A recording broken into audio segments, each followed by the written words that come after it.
Bismillahir Rahmanir Rahim. In the name of God, the All-Compassionate, the All-Merciful. Hello everyone and welcome.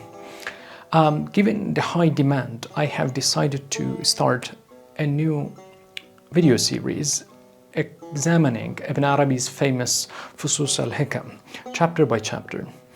We're going to go through some commentaries and the texts. I will present some key parts of the original text and provide insights from famous commentaries.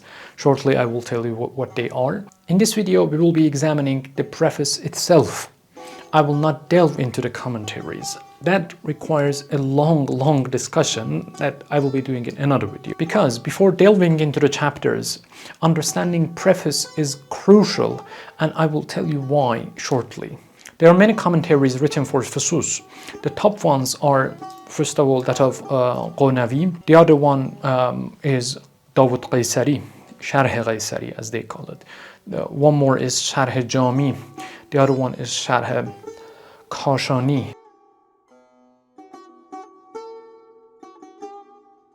Ibn Arabi has written hundreds of works, and the largest corpus belongs to what is today called the Meccan revelations, the Meccan openings, that is Futuhat al-Makkiyah.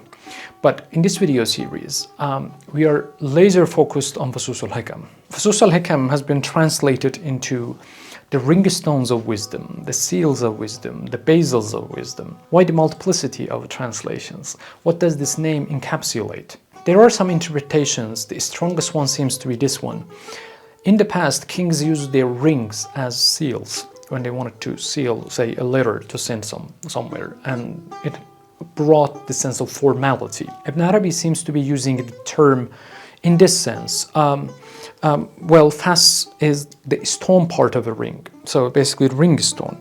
But I don't like the ring stones of wisdom, because the purpose of the ring stone is not the stone. It's not that is the purpose. The purpose is that it acts as a seal.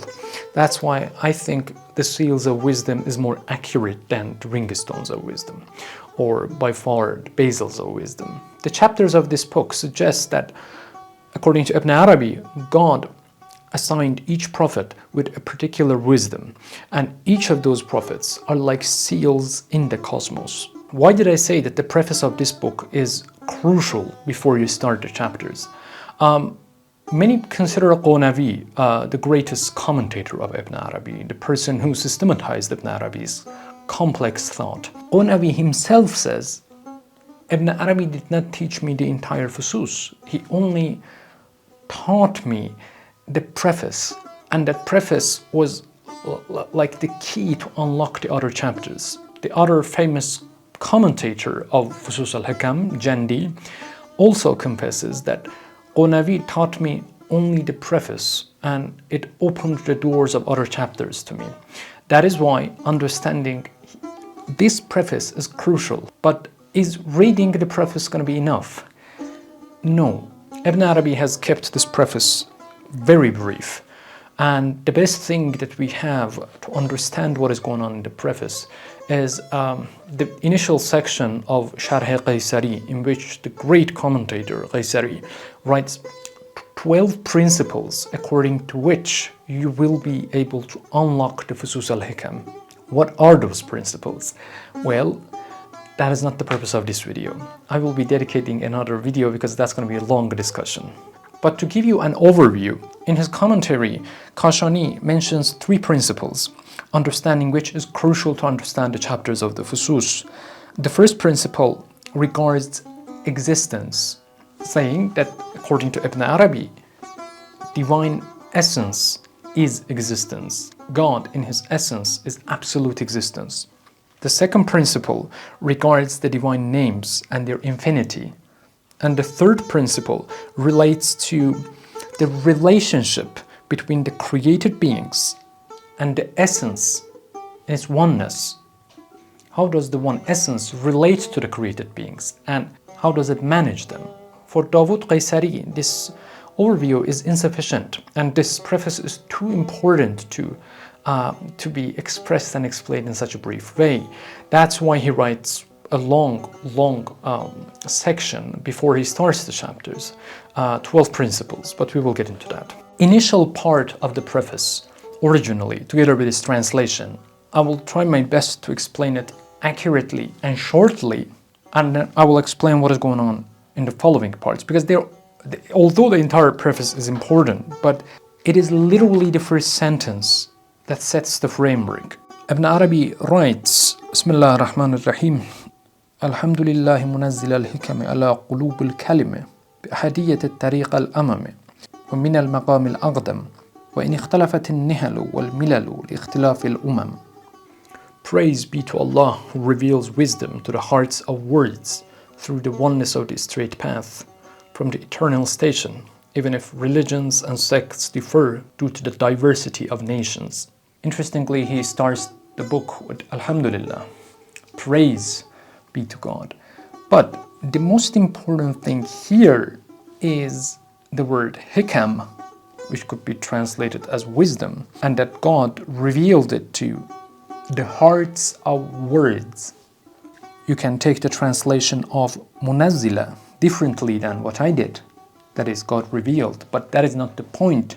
The point is kalima. The central point is qulub al-kalima. In Arabic, kalima basically means word. But what does Ibn Arabi mean by this? Why does Ibn Arabi use the word hikam, wisdom? There could be different interpretations, but the word hikam or hikmah in Arabic and Farsi mean inner knowledge, the knowledge of the hidden truths. Ibn Arabi uses the word hikam, hikmah. I will be translating it as wisdom throughout these video series, as the revelatory, prophetic knowledge that God revealed to prophets and made them responsible to teach them to their people. The word kalima literally means word, but it has different interpretations, even in Quranic context. But what is happening here in the Fusus al-Hikam, Ibn Arabi takes each word, each kalima as a prophet. So, kalima means prophet in Fusus al-Hikam. He starts Fusus al-Hikam by praising God who sends this revelatory knowledge, this hikmah, to the hearts of prophets. And each of those revelatory knowledge, particular to a prophet, says Ibn Arabi, comes from one single source, from an eternal station. However, Ibn Arabi adds, the differences in religions and sects that we see in the world, this multiplicity is because of the differences in nations. So Ibn Arabi has this inclusive mentality when it comes to religions. It's not a coincidence that he is referring to this matter right in the beginning of the book, in the beginning part of the preface. He respects the prophets, he respects their knowledge, and he respects the multiplicity, but all of them for Ibn Arabi come from one source. So this is the key part of the preface. With this understanding, we will continue. Following this, Ibn Arabi asked God to send grace to the Prophet of Islam, Hazrat Muhammad sallallahu, and to his family, interestingly. And then he says, I saw the Prophet in a dream in quotation. In the Muharram month of the year 727 in Damascus, the Prophet in this dream held a book in his hand and tells Ibn Arabi directly, this is Fusus al-Hikam. Take this to people so that they benefit from it. And then Ibn Arabi goes on saying that I accepted this order, this command. I prayed to God to help me on this arduous task.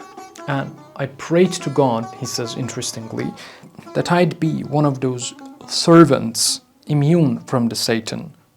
And anything passing through my pencil, anything passing through my tongue and my heart is approved through God. I basically paraphrase this quotation. Again, he goes on invoking God, asking for help. Then he adds this strange assertion. He says, I say only what comes to me from above. That is, I do not add anything to it, or I do not subtract anything from it. I obey the command. I stop where I'm told. I write what I'm told. Then, anticipating some critics, he adds, وَلَسْتُ بِنَبِيٍّ وَلَا رَسُولٍ وَلَكِنَّا وَارِثٌ. That is, I'm neither a prophet nor a messenger, but rather an heir. That is, an heir to the prophets. He knew that many people, including the theologians, especially the theologians, are going to attack him, trying to discredit him as Ibn Arabi was claiming to be a prophet or messenger, and he sets things right at the beginning of the book. Our mystic ends the preface again praying to God that he is one of his approved servants, that he remains and is a follower of the Muhammadan path, and that he invites others to this path. He ends this chapter with this sentence: the first thing that God sent to his servant regards the hikmah or wisdom of Prophet Adam. Hence, he names the chapter Fusus al-Hikam al-Ilahiyya fi kalimat al-Adamiyya, the seal of divine wisdom in the word of Adam. With this introduction, he's going to be setting out the chapters, each of which is named after a prophet. In this series, I aim to present Ibn Arabi's key texts from each chapter or each fas, plural Fuṣūṣ, and present the insights from the commentators so that we together understand what is going on in this magnificent book. Thank you for watching. See you next time.